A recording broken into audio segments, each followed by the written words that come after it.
राधे राधे, जय श्री कृष्णा। और मित्रों, आपका क्या हाल चाल है। मैंने आपको 2-3 कहानियाँ पहले भी सुनाई। अगर आपको अच्छी लगी हैं तो मुझे कमेंट करा करो कि हाँ जी ये कहानी अच्छी है। तो मैं आज आपको एक बात बताना जा रहा हूँ, एक बहुत अच्छी कहानी सुनाने जा रहा हूँ। तो कहानी का शीर्षक है कि एक भिखारी होता है जिसको हर महीने पैसे मिलते हैं। तो कहानी शुरू करने से पहले मैं आपको एक बात बता देता हूँ कि एक्चुअली क्या चक्कर है कि हम लोग परमात्मा की पूजा पाठ करते हैं और परमात्मा हमें इतना कुछ दिया है, ये हवा, पानी, वायु, पहाड़, नदियाँ, लेकिन हम कभी भी परमात्मा का शुक्रिया नहीं करते। परमात्मा हमें खाने के लिए रोटी देता है, पीने के लिए पानी देता है, सोने के लिए बिस्तर, कमरा, मकान, कोठी, कारें, स्कूटर, मोटरसाइकिल, गाड़ियाँ, सब कुछ देता है, लेकिन हम परमात्मा का कभी शुक्रिया नहीं करते। हम जब भी मंदिर में जाते हैं, मस्जिद में जाते हैं, तो वहाँ जाके और मांगते हैं, हमें और मिले, और मिले, और मिले। जितना ज़्यादा मांगते जाते हैं उतना ही हमारी इच्छा बढ़ती जाती है, लेकिन कभी भी उसका शुक्रिया नहीं करते। तो मैं आपको इसके ऊपर एक बड़ी अच्छी कहानी सुनाऊंगा। अगर वो कहानी आज के टाइम, जो इस वक्त लॉकडाउन का टाइम चल रहा है, कोरोना वायरस का टाइम चल रहा है, उससे पूरी मैच करती है, तभी मैं ये कहानी आपको सुना रहा हूँ। ये कहानी कम से कम भी मैंने 25-30 साल पहले सुनी थी।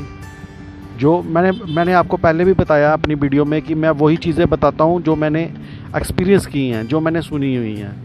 तो मैं कोई एक्टर डायरेक्टर नहीं हूँ, कोई भी फिल्म का प्रोड्यूसर नहीं हूँ, और ना ही मुझे कोई कैमरे में एडिटिंग आती है। कि कई लोग कहते हैं कि आपकी वीडियो बहुत अच्छी होती है, जैसी बनाते हो वैसी बनाया करो। तो कई लोग ऐसे भी हैं जो कहते हैं नहीं जी आप इसमें लेकिन मैं कोई भी एडिटिंग नहीं करता, कोई कुछ नहीं करता। जो मुझे मेरे मन में आता है मैं वही बोलता हूँ, जो कहानी मुझे समझ आती है मैं वही बोलता हूँ। तो राधे राधे, जय श्री कृष्णा। मैं कहानी शुरू करता हूँ। एक बहुत बड़ा गांव था। गांव में बहुत बड़ा सेठ था। उसके पास इतना धन पैसा इतना था कि कोई हिसाब ही नहीं है। तो उसने क्या किया हुआ था कि अपने गांव के जितने भी भिखारी थे ना, उन सबको वो महीने के महीने बाद एक सैलरी समझ लो या ऐसे ही पैसे मदद समझ लो, वो देता था। और हर एक को उसके परिवार के हिसाब से, किसी को 10 रुपये, किसी को 20 रुपये, किसी को 50 रुपये, किसी को 100 रुपया। वहाँ पर एक भिखारी आता था जिसका परिवार बहुत बड़ा था। तो सेठ उसको ना 100 रुपया देता था, हर महीने 100 रुपया। वो हर पहली तारीख 2 तारीख को आता, अपना 100 रुपया लेता, तो चलता बनता। अब एक बार क्या हुआ, वो आया तो उसके मैनेजर ने कहा कि इस बार आपको 100 रुपया नहीं मिलेगा, इस बार आपको 50 रुपये मिलेंगे। तो भिखारी भड़क पड़ा, कहता क्यों, मुझे 50 क्यों मिलेंगे, मैं तो 100 ही लेता हूँ, मुझे 50 नहीं चाहिए, मुझे 100 ही चाहिए।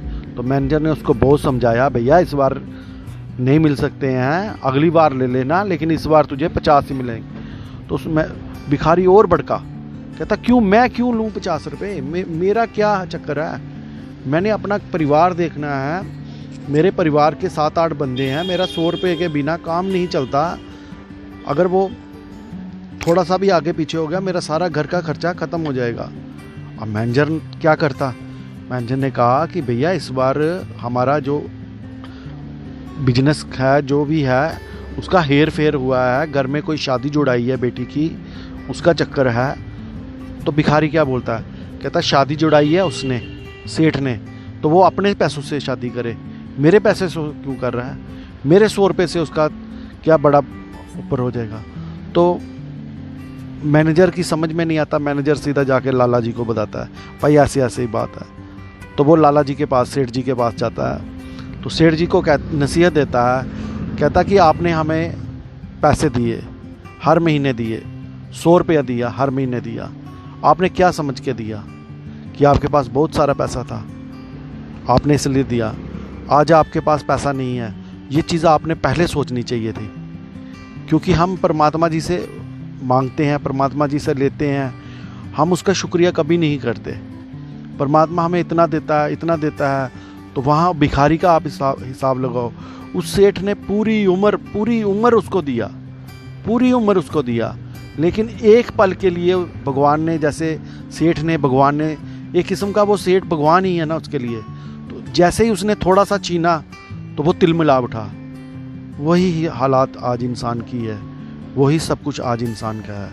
देख लो आप, आज इस टाइम में, इस वक्त में, कोरोना वायरस के वक्त में भी इंसान इतना तिलमिला रहा है।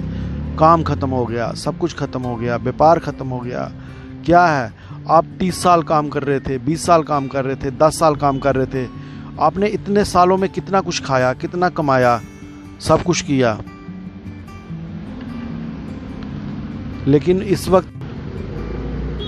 इस वक्त प्रभु ने आपसे थोड़ा सा छीना भी क्या, आप मज़े से रह रहे हैं। आप भगवान का शुक्रिया करो, भगवान को पूजा पाठ करो, भगवान की आराधना करो कि सब मिलकर, जितने भी दुनिया के लोग हैं, हमारे हिंदुस्तान के लोग हैं, परमात्मा की आराधना करो कि वक्त अच्छा हो, सब अच्छे हों, और परमात्मा का शुक्रिया करो। उन्होंने हमें जितना दिया है उसमें ही अपना गुजारा करो। और राधे राधे, जय कृष्णा। आप मेरे चैनल को प्लीज़ सब्सक्राइब कर दो, लाइक कर दो, कमेंट कर दो। अगर आप सब्सक्राइब करोगे तो मेरा चैनल आगे चलेगा। अगर मेरा चैनल चलेगा तो आपको अच्छी अच्छी कहानियाँ, अच्छे अच्छे सूटों के डिज़ाइंस, आपको हेल्थ के बारे में, सब के बारे में जो मेरे पास नॉलेज है मैं आपको सबको देता रहूँगा। कृपया प्लीज़ मेरा चैनल सब्सक्राइब कर दो। और थैंक यू, शुक्रिया, मेहरबानी, शबा खैर, राधे राधे, जय श्री कृष्णा।